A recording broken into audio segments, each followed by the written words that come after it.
जब बाजार में उथल-पुथल होती है तो ज्यादातर लोग भागने का रास्ता ढूंढते हैं, लेकिन जो प्रोफेशनल्स होते हैं वो जानते हैं कि इन्हीं लहरों पर सवारी कैसे करनी है।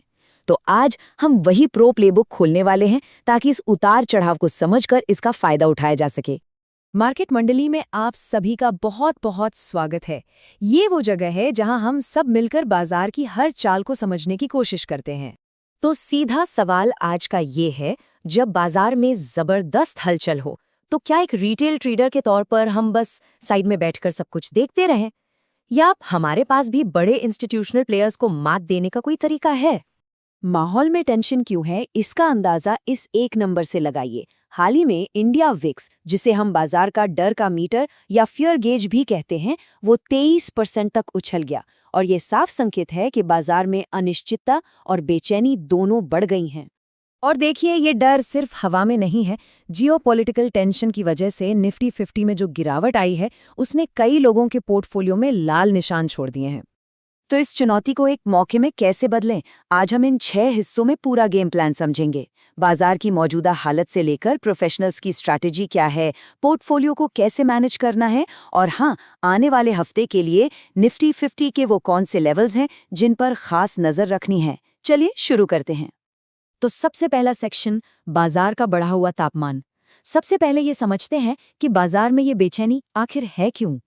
ये जो इंडिया विक्स है ना, असल में ये बाजार के मूड का आईना है। ये हमें बताता है कि अगले 30 दिनों में बाजार में कितने बड़े उतार चढ़ाव की उम्मीद की जा रही है। विक्स का बढ़ना मतलब ट्रेडर्स को लग रहा है कि मामला थोड़ा डामाडोल हो सकता है और इसीलिए वो अपने सौदों को बचाने के लिए ज्यादा प्रीमियम देने को तैयार हैं। अब आते हैं सबसे जरूरी हिस्से पर, प्रोफेशनल्स की प्लेबुक। जब रिटेल निवेशक घबराकर बेच रहे होते हैं, तब ये बड़े खिलाड़ी आखिर सोच क्या रहे होते हैं? और ये रहा उनका सबसे बड़ा सीक्रेट। एक्सिस डायरेक्ट की एक रिपोर्ट कहती है कि ऐसे माहौल में बाजार पूरी तरह से क्रैश नहीं होता, बल्कि उसमें सेक्टर रोटेशन होता है। इसका मतलब पैसा एक सेक्टर से निकलकर दूसरे में चला जाता है। जैसे अगर तेल की कीमतें बढ़ रही हैं, तो पैसा एयरलाइंस जैसे सेक्टर से निकलेगा और ऑयल और एनर्जी कंपनियों में चला जाएगा। और अवसर बस यहीं छिपा है। तीसरा सेक्शन, अपने पोर्टफोलियो को सही वजन देना। तो सवाल ये है कि इस सेक्टर रोटेशन का फायदा कैसे उठाया जाए? जवाब है स्ट्रैटेजिक एलोकेशन में, मतलब कहाँ निवेश बढ़ाना है और कहाँ पर थोड़ा सावधान रहना है। तो प्रो प्लेबुक कहती है ऑयल एक्सप्लोरेशन, एनर्जी, डिफेंस और इंफ्रास्ट्रक्चर जैसे सेक्टर्स में ओवरवेट रहें। क्यों? क्योंकि जियोपॉलिटिकल टेंशन और बढ़ती ऊर्जा की कीमतें इन सेक्टर्स के लिए फायदेमंद हो सकती हैं। वहीं दूसरी तरफ एविएशन, पेंट, टायर, केमिकल्स और लॉजिस्टिक्स जैसे सेक्टर्स में अंडरवेट रहना समझदारी है। वजह सीधी सी है, कच्चा तेल महंगा होगा तो इन कंपनियों का रॉ मटेरियल महंगा होगा, जिससे इनके मुनाफे पर सीधा असर पड़ेगा। चौथा सेक्शन, अपना बचाव तैयार करना। एक अच्छा खिलाड़ी सिर्फ अटैक ही नहीं करता, वो अपना डिफेंस भी मजबूत रखता है ना?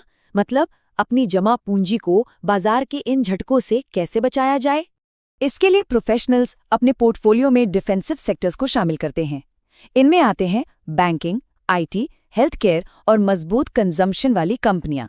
ये डिफेंसिव क्यों है? क्योंकि इन पर तेल की कीमतों का सीधा असर कम होता है। जरा सोचिए, अर्थव्यवस्था कैसी भी हो, लोग दवाइयां लेना या रोजमर्रा का सामान खरीदना बंद नहीं करते।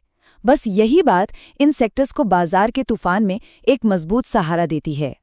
और इसी बात को इंडिया ट्रिब्यून की ये रिपोर्ट भी कंफर्म करती है। इसके मुताबिक एफएमसीजी स्टॉक्स, यानी रोजमर्रा का सामान बनाने वाली कंपनियां, बढ़ते तनाव और तेल की कीमतों के बीच निवेशकों के लिए एक सुरक्षित ठिकाना साबित हो सकती है। पांचवा सेक्शन, निवेशकों की वॉच लिस्ट। ठीक है, स्ट्रैटेजी तो बन गई, लेकिन अब बाजार पर नजर कैसे रखी जाए? चलिए उन जरूरी टूल्स और इंडिकेटर्स को देखते हैं जो एक प्रो इन्वेस्टर के डैशबोर्ड पर हमेशा ऑन रहते हैं। ये वो 6 मैक्रो इकोनॉमिक इंडिकेटर्स हैं जिन पर आपकी नजर होनी ही चाहिए। ब्रेंट क्रूड का भाव सीधे सीधे महंगाई और कई कंपनियों की लागत पर असर डालता है। डॉलर के मुकाबले रुपये की चाल एक्सपोर्ट करने वाली कंपनियों के लिए अच्छी या बुरी हो सकती है। इसी तरह करंट अकाउंट घाटा, महंगाई दर और आरबीआई का ब्याज दरों पर क्या फैसला होगा, ये सब मिलकर बाजार की बड़ी तस्वीर बनाते हैं। और अलग-अलग सेक्टर्स की परफॉर्मेंस को ट्रैक करने के लिए ये निफ्टी इंडेक्स आपके सबसे अच्छे दोस्त साबित होंगे।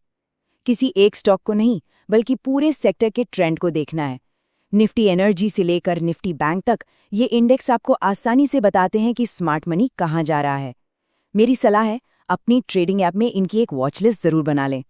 और अब आते हैं सबसे आखिरी और सबसे एक्शन वाले सेक्शन पर, निफ्टी 50 और आने वाला हफ्ता। इस सारी जानकारी के बाद आने वाले हफ्ते के लिए जमीनी हकीकत क्या है? हम वापस उसी निफ्टी 50 चार्ट पर हैं, लेकिन इस बार हम इसे डर से नहीं बल्कि एक स्ट्रैटेजिस्ट की नज़र से देख रहे हैं।